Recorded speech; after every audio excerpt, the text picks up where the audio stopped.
Shalom semuanya. Menurut penanggalan Ibrani, pada tanggal 26 September 2022, kita sudah memasuki tahun 5783 atau P Gimel. 10 hari pertama dari permulaan tahun P Gimel, yaitu dimulai dari tahun baru yang disebut dengan Rosh Hashanah, sampai kepada perayaan Yom Kippur atau Hari Raya Pendamaian. Bangsa Yahudi selama 10 hari melakukan apa yang disebut dengan 10 hari pertobatan atau 10 days of repentance. Menurut tradisi bangsa Yahudi, pada saat Rosh Hashanah terbukalah 3 kitab, yaitu yang pertama, kitab kehidupan bagi yang sepenuhnya saleh. Yang kedua, kitab kematian bagi yang sepenuhnya fasik. Yang ketiga, kitab ketiga bagi orang yang hidup di antara kesalehan dan kefasikan. Dan nasib mereka semua akan ditangguhkan hingga Yom Kippur tiba. Apabila mereka akan melakukan hal yang saleh, mereka akan tercatat dalam kitab kehidupan. Apabila tidak, mereka tercatat dalam kitab kematian. Mayoritas orang masuk dalam golongan ini, yaitu hidup di antara kesalehan dan kefasikan. Masa 10 hari tersebut dipakai sebagai kesempatan bagi kebanyakan orang Yahudi untuk melakukan hal-hal yang saleh agar nama mereka dapat tertulis dalam kitab kehidupan. Dengan kata lain, setiap tahun mereka perlu melakukan sesuatu supaya selamat. Untuk itu, dalam masa 10 hari, mereka melakukan 3 hal, yaitu bertobat, berdoa, dan bersedekah. Pada saat ini, kita tidak mengikuti tradisi Yahudi tersebut. Tetapi pada prinsipnya, ketiga hal tersebut, yaitu bertobat, berdoa, bersedekah, adalah baik dan perlu dilakukan hari-hari ini dengan motivasi dan pemahaman yang benar.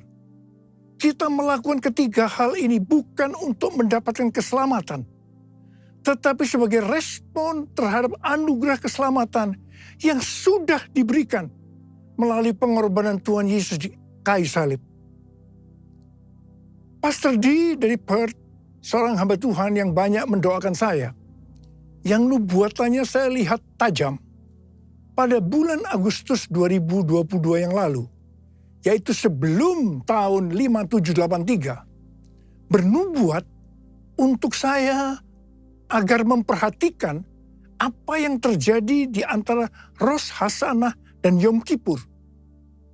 Ternyata Tuhan membukakan seperti yang dituliskan di atas.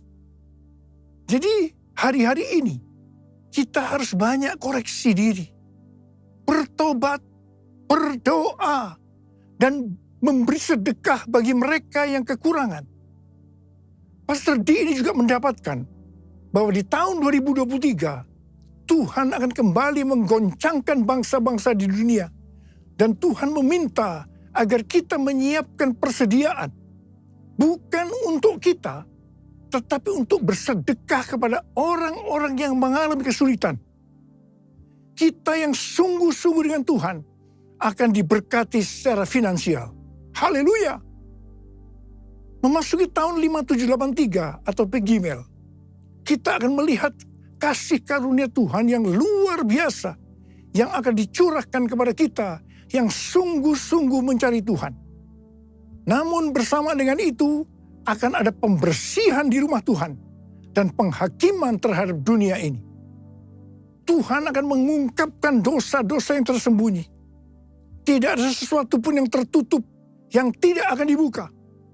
Dan tidak ada sesuatu pun yang tersembunyi yang tidak akan diketahui. Apa yang kita katakan dalam gelap akan kedengaran dalam terang. Dan apa yang kita bisikkan ke telinga di dalam kamar akan diberitakan dari atas atap rumah. Karena itu, ini waktunya kita koreksi diri. Bertobat, jangan menyembunyikan dosa. Akui di hadapan Tuhan. Sesuai dengan 1 Yohanes 5 ayat 16 dan 17. Dikatakan, ada dosa yang mendatangkan maut dan ada dosa yang tidak mendatangkan maut. Dosa yang tidak mendatangkan maut adalah dosa yang diakui. Sedangkan dosa yang mendatangkan maut adalah dosa yang tidak diakui. Saya akan ingatkan, Tuhan Yesus sangat mengasihi kita semua. Dia tidak ingin kita binasa. Karena itu, sekali lagi Tuhan mengingatkan kita melalui hal-hal yang dilakukan oleh orang Yahudi di antara Rosh Hashanah dan Yom Kippur agar mereka diselamatkan, yaitu bertobat, berdoa, dan bersedekah. Sekali lagi saya ingatkan, bertobat, bertobat, bertobat. How I love you, Lord. I love you, Lord, with all of my heart. I love you, Lord. How I love you, Lord. I love you, Lord. Forever I love you, Lord. Jesus, Jesus, you are the one I love. Jesus, Jesus, forever I love you, Lord. Forever I love you, Lord. Forever I love you, Lord. Pada tanggal 12 sampai dengan 14 Oktober yang lalu, ada konferensi Pentakosta sedunia atau yang disebut dengan Pentecostal World Conference di Seoul, Korea Selatan. Pentecostal World Fellowship adalah salah satu aras dunia untuk aliran Pentakosta. Dengan Billy Wilson sebagai chairman. Billy Wilson juga adalah co-chair Empower 21 dan presiden dari Oral Roberts University. Tema dari konferensi ini adalah Pentecostal Revival in the Next Generation yang diselenggarakan oleh Yoido Full Gospel Church. Ini adalah gereja yang didirikan oleh almarhum Yonggi Cho dan sekarang sebagai gembala sidangnya adalah Yong Hun Lee. Pada tanggal 14 Oktober 2022, jam 10 sampai jam 12 siang, diadakan KKR doa di dekat DMZ Peace Park yang berada di perbatasan Korea Selatan dan Korea Utara. DMZ ini merupakan daerah demilitarisasi di mana tidak ada kegiatan militer. Merupakan daerah netral, bukan milik Korea Selatan ataupun Korea Utara. Tanah ini lebarnya sekitar 4 km dan panjangnya sekitar 250 km. Acara KKR doa ini merupakan puncak dari acara konferensi ini. Saya termasuk salah satu pembicara dalam acara ini. Saya berbicara tentang Pentakosta ketiga. Deklarasi Pentakosta ketiga untuk pertama kalinya dilakukan di Seoul, Korea Selatan, dan dihadiri sekitar 20.000 orang. Pada waktu itu saya berkata, Pentakosta ketiga akan memberikan kuasa kepada kita untuk menyelesaikan amanat agung. Saya akan mengingatkan kepada kita semua bahwa tugas utama kita adalah menyelesaikan amanat agung, yaitu menjadikan semua bangsa itu murid Tuhan Yesus. Harap diperhatikan bahwa hanya murid yang bisa memuridkan. Karena itu kita harus menjadi murid Tuhan Yesus. Hanya murid Tuhan Yesus yang masuk surga. Yang percaya katakan amin. Firman-Mu pelita bagi kakiku, terang bagi jalanku. Firman-Mu pelita bagi kakiku, terang bagi jalanku. Waktu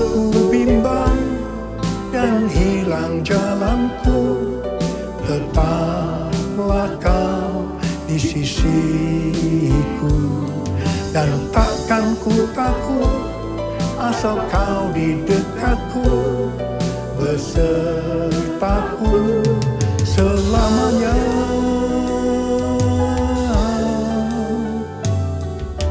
Firman-Mu pelita bagi kakiku, terang bagi jalanku,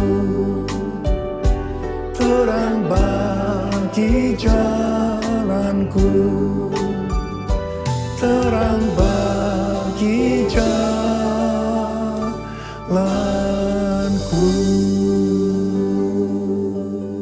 Sekali lagi saya akan katakan pada saudara, kita semua harus jadi murid Tuhan Yesus. Yang mau katakan amin. Hal-hal yang harus diperhatikan kalau kita mau menjadi murid Tuhan Yesus. Yang pertama, Rasul Paulus berkata kepada Timotius dalam 1 Timotius 4 ayat 16. Awasilah dirimu sendiri dan awasilah ajaranmu. Bertekunlah dalam semuanya itu. Karena dengan berbuat demikian, engkau akan menyelamatkan dirimu dan semua orang yang mendengar engkau. Ini adalah pesan Tuhan Yesus yang sangat kuat kepada murid-muridnya. Yaitu supaya kita menyelamatkan diri kita sendiri. Dan juga semua orang yang mendengarkan kita. Karena itu, awasilah dirimu dan pengajaranmu. Hal yang harus dilakukan adalah kita harus hidup kudus. Tetap peka terhadap pekerjaan dan karunia Roh Kudus. Mengajarkan ajaran yang benar. Memelihara iman. Dan memperhatikan kehidupan rohani. Semua harus dilakukan dengan tekun. Yang kedua, Rasul Paulus juga berkata dalam 1 Korintus 9 ayat 26 dan 27. Bahwa aku bukan pelari yang tanpa tujuan. Dan juga bukan petinju yang sembarang saja memukul.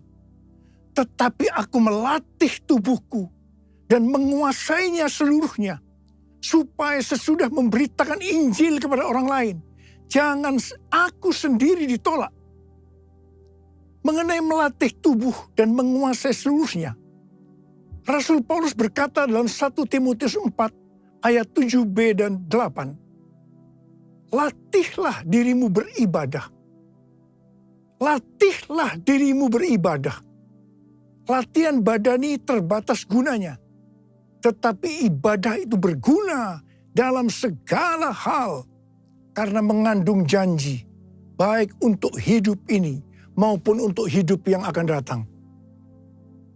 Kata ibadah dalam bahasa aslinya memiliki arti kesalehan. Godliness. Dalam terjemahan Alkitab New International Version atau NIV dikatakan, train yourself to be godly. Latihlah dirimu menjadi saleh. Kata godliness atau kesalehan ini muncul sebanyak 15 kali dalam perjanjian baru. Di mana 11 kali terdapat dalam surat Rasul Paulus kepada anak-anak rohaninya, yaitu Timotius dan Titus. Ini berarti pesan kesalehan adalah sesuatu yang sangat penting untuk disampaikan seorang bapak rohani kepada anak-anak rohaninya. Tuhan lewat para bapak rohani memerintahkan kita untuk melatih diri kita supaya menjadi saleh lewat ibadah yang kita lakukan. Saya pribadi sebagai bapak rohani juga sangat menekankan untuk melatih diri supaya menjadi saleh lewat ibadah yang kita lakukan.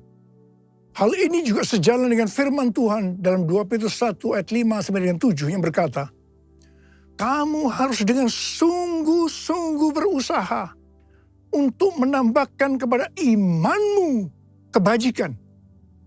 Dan kepada kebajikan pengetahuan. Dan kepada pengetahuan penguasaan diri. Kepada penguasaan diri ketekunan. Dan kepada ketekunan kesalehan.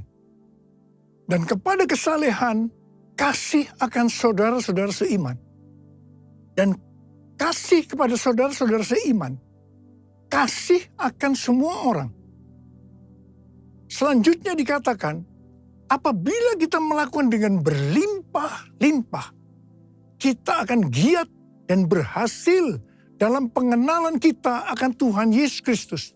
Dan kita tidak akan pernah tersandung. Dengan demikian, kita dikaruniakan hak penuh untuk memasuki kerajaan kekal, yaitu kerajaan Tuhan dan Juru Selamat kita, Yesus Kristus. Haleluya! Kita semua yang menantikan hari Tuhan juga diminta untuk hidup kudus dalam kesalehan. Seperti yang difirmankan dalam 2 Petrus 3 ayat 10 dan 11. Tetapi hari Tuhan akan tiba seperti pencuri. Pada hari itu langit akan lenyap dengan gemuruh yang dahsyat dan unsur-unsur dunia akan hangus dalam nyala api. Dan bumi dan segala yang ada di atasnya akan hilang lenyap.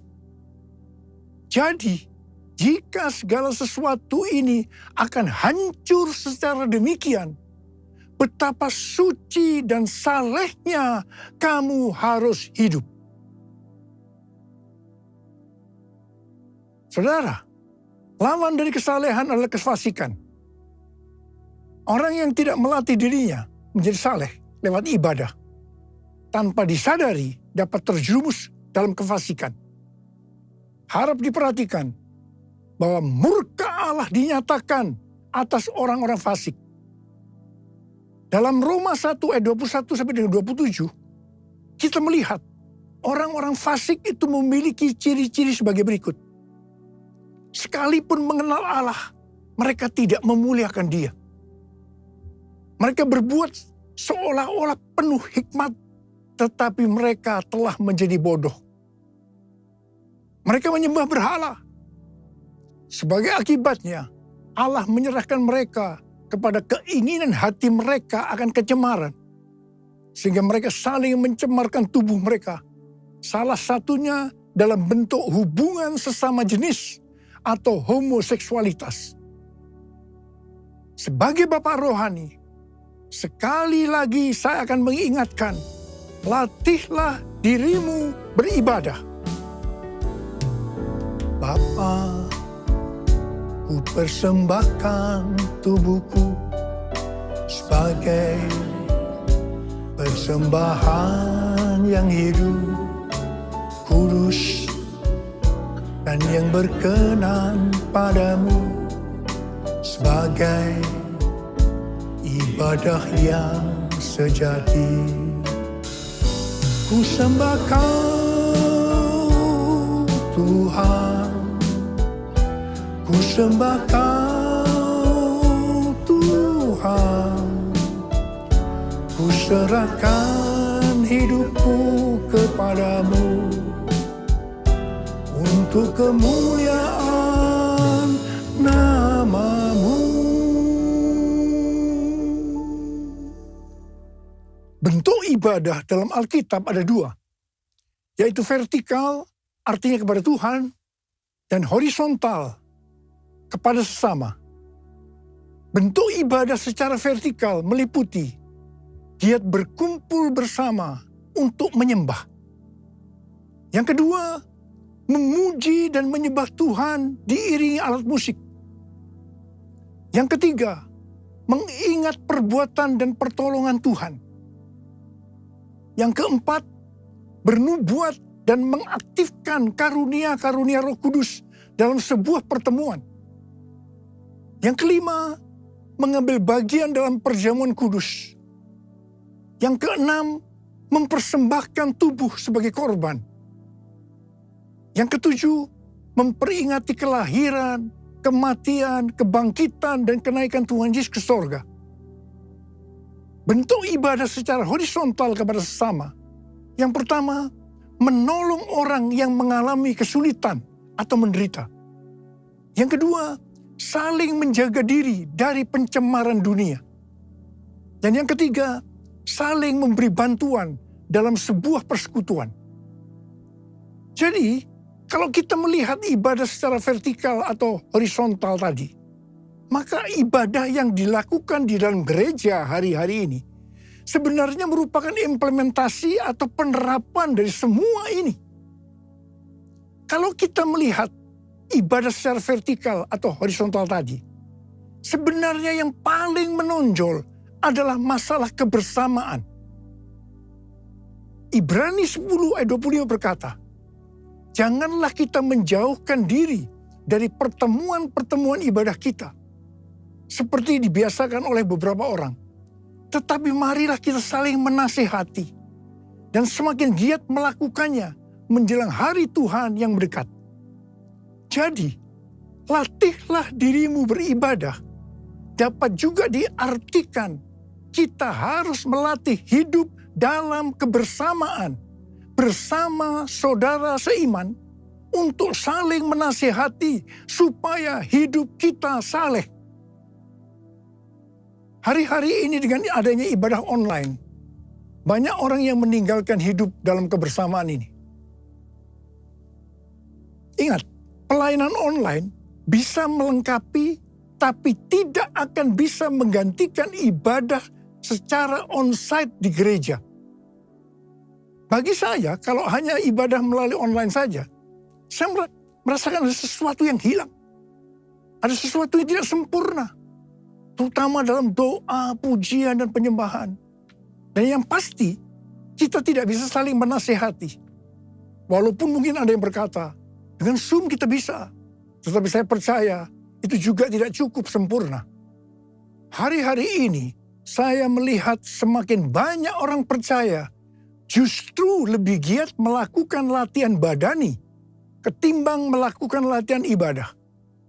Sekali lagi saya ingatkan, latihan ibadah lebih penting daripada latihan badani karena mengandung janji baik dalam hidup ini maupun untuk kehidupan yang akan datang. Pesan Tuhan buat kita sebagai murid adalah kita harus hidup seperti jemaat di Philadelphia. Dikatakan bahwa jemaat di Philadelphia merupakan jemaat yang setia, yang taat akan firman Kristus dan tidak menyangkal Dia. Mereka tidak mau mengikuti cara-cara dunia dan juga menolak mengikuti kecenderungan yang tidak baik dari jemaat lainnya. Mereka bertekun dalam kesetiaan kepada Tuhan Yesus dan kepada kebenaran Injil. Oleh karena kesetiaan mereka yang teguh, maka yang pertama, Tuhan telah membuka pintu-pintu bagi mereka yang tidak dapat ditutup oleh seorang pun. Haleluya! Yang kedua, Allah berjanji akan melepaskan mereka dari masa kesengsaraan. Janji Tuhan untuk melindungi orang yang setia di Philadelphia dari hari pencobaan ini mirip dengan janji Paulus kepada orang Tesalonika yang mengatakan bahwa mereka akan dilepaskan, diluputkan dari murka yang akan datang. Hari pencobaan ini merupakan penghukuman terhadap dunia ini melalui pembukaan meterai, peniupan sangkakala, dan pencurahan cawan murka Allah.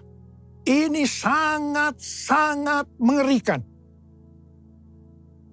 Bagi mereka yang sungguh-sungguh dengan Tuhan, seperti jemaat di Philadelphia, dan menjadi pemenang sebelum hari pencobaan ini, Allah akan memelihara mereka dari hari pencobaan itu dengan cara melalui pengangkatan gerejanya. Tuhan Yesus mengingatkan sekali lagi, aku datang segera. Saya akan mengajak saudara untuk menyembah Tuhan. Mari kita angkat tangan kita dan kita katakan bersama-sama. Lord, I worship you. Lord, I worship you. As I bow down on my knees, I worship you. Lord, I worship you. Lord, I worship you. For you are my everything. I worship you. Mari kita berbahasa roh. Yang belum berbahasa roh jangan diam. Katakan haleluya, haleluya. Oria lala bakana maya rala bara bara bara bara bara. Oh ra ra ra ra ra ra ra ra ra ra ra. Oh ya Tuhan, ya Tuhan. Oria lala bakana maya rala rala rala bara. Ya Aba, ya Aba, ya Aba, ya Aba. Engkau melihat anak-anakmu sudah mengangkat tangan menyembahmu saat ini ya Aba. Urapi kami semua, urapi kami semua. Urapi kami semua agar kami mengerti Tuhan. Mengerti apa yang harus kami lakukan ke depan ini ya Aba. Tuhan berkati anak-anakmu semua. Tuhan berkati anak-anakmu. Oh ralabasikara labalabalabalabala. Oh rarararararara. Oh riadadadabalabalabalabalabala. As I bow down on my knees, I worship you.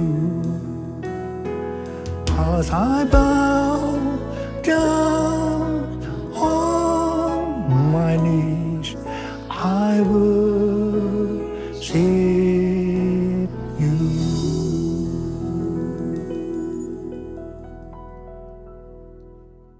Mari, saudara-saudara, kita akan masuk dalam perjamuan kudus. Kita akan mengingat ayat ini. Sebab setiap kali kamu makan roti ini dan minum cawan ini, kamu memberitakan kematian Tuhan sampai ia datang. Perjamuan kudus adalah perjamuan Tuhan Yesus sendiri. Setiap kali kita masuk dalam perjamuan kudus, Tuhan Yesus selalu mengingatkan kita. Biarlah ini menjadi peringatan akan daku. Biarlah ini menjadi peringatan akan daku. Karena itu, mari kita arahkan hati kita kepada kebaikan Tuhan. Kita akan mengingat kebaikan Tuhan. Mari tundukkan kepala. Bapa, siapakah kami sebelum kami mengenal Engkau? Kami semua orang berdosa. Upah dosa adalah maut, mati. Tapi Engkau yang tidak berdosa telah jadikan dosa oleh karena kami. Engkau harus turun dari surga mulia menjadi manusia. Mati ganti kami dengan penderitaan yang luar biasa. Sungguh kalau kami pikirkan Tuhan betapa baiknya Engkau itu. Kau jadikan kami sebagai anak-anak-Mu. Kau berkati, Kau tuntun, Kau bela, Kau lindungi, Kau ajar kami ya Aba. Terima kasih. Kau juga tegur kalau kami salah. Terima kasih Tuhan. Itu Engkau ya Aba, itu Engkau ya Aba. Itu Engkau ya Aba. Tuhan akan memberkati kita semua melalui perjamuan kudus. Tapi Tuhan mau kita akan makan dan minum dengan cara yang benar. Karena itu sekarang masing-masing berdoa. Introspeksi. Lihat diri masing-masing. Jangan menyimpan dosa. Kalau ada dosa yang belum diakui di hadapan Tuhan, mari kita akui saat ini. Supaya kita diberkati oleh Tuhan. Ampuni kami Tuhan. Ampuni kami, ampuni kami. Ampuni kami semua ya Tuhan. Ampuni. Tuhan, ampuni kami ya Aba. Ampuni kami.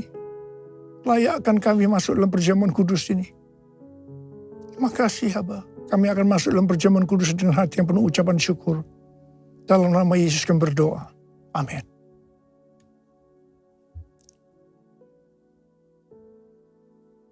Sekarang mari angkat roti di tangan kanan kita tinggi-tinggi. Sebab apa yang telah kuteruskan kepadamu telah aku terima dari Tuhan. Yaitu bahwa Tuhan Yesus pada malam waktu ia diserahkan mengambil roti. Dan sesudah itu ia mengucap syukur atasnya. Dia memecah-mecahkannya dan berkata, inilah tubuhku yang diserahkan bagi kamu. Perbuatlah ini menjadi peringatan akan aku. Tuhan dikasih Tuhan. Bukankah roti yang kita pecah-pecahkan ini adalah persekutuan kita dengan tubuh Kristus? Mari kita makan dalam nama Yesus.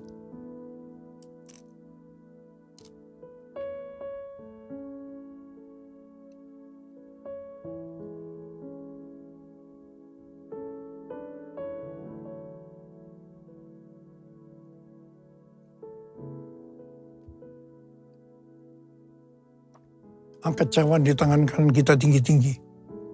Demikian juga yang mengambil cawan sesudah makan lalu berkata, cawan ini adalah perjanjian baru yang dimeterkan oleh darahku.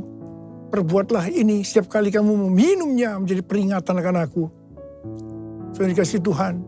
bukan kecaman pengucapan syukur. Yang atasnya kita ucapkan syukur adalah persekutuan kita dengan darah Yesus. Mari kita minum dalam nama Yesus.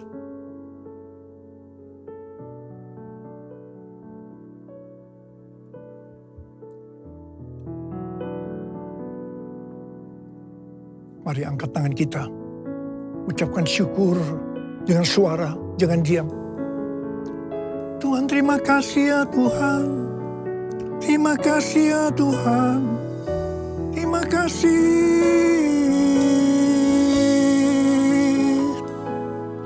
Tuhan, terima kasih ya Tuhan. Terima kasih ya Tuhan. Urialala bara bara bara bara bara bara bara. Oh Yesus. Oh Yesus. Oh Yesus. Yesus. Ada berapa banyak di antara saudara yang membutuhkan kesembuhan? Angkat tangan saudara. Angkat tangan saudara. Ora-ora-ora, kau melihat tangan-tangan yang terangkat. Mereka membutuhkan kesembuhan. Mereka membutuhkan mujizat Tuhan. Dalam nama Yesus. Sembuh. Sembuh dalam nama Yesus. Sembuh. Sembuh dalam nama Yesus. Oh Tuhan, terima kasih. Mujizat terjadi. Mujizat terjadi. Sembuh dalam nama Yesus. Terima kasih.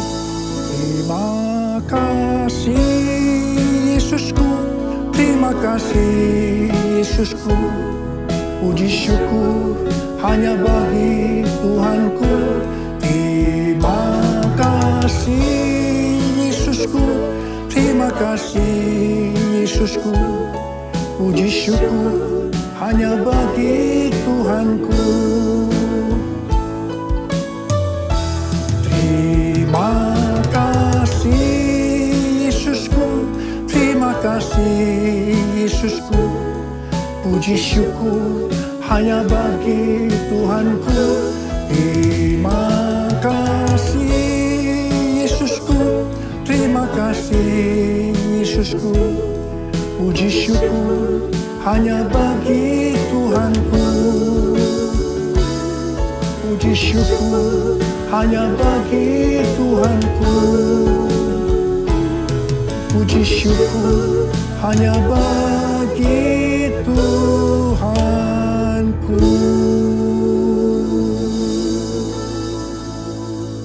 Terima kasih Abah. Terima kasih. Sekarang terimalah berkat Tuhan. Kasih karunia yang berlimpah-limpah daripada Allah Bapa dalam Anak yang tunggal Yesus Kristus. Persekutuan yang manis dengan Roh Kudus menyertai saudara sekalian mulai hari ini. Sampai Tuhan Yesus datang menjemput kita di awan-awan dan bahkan sampai selama-lamanya. Yang percaya bersama-sama katakan, Amin.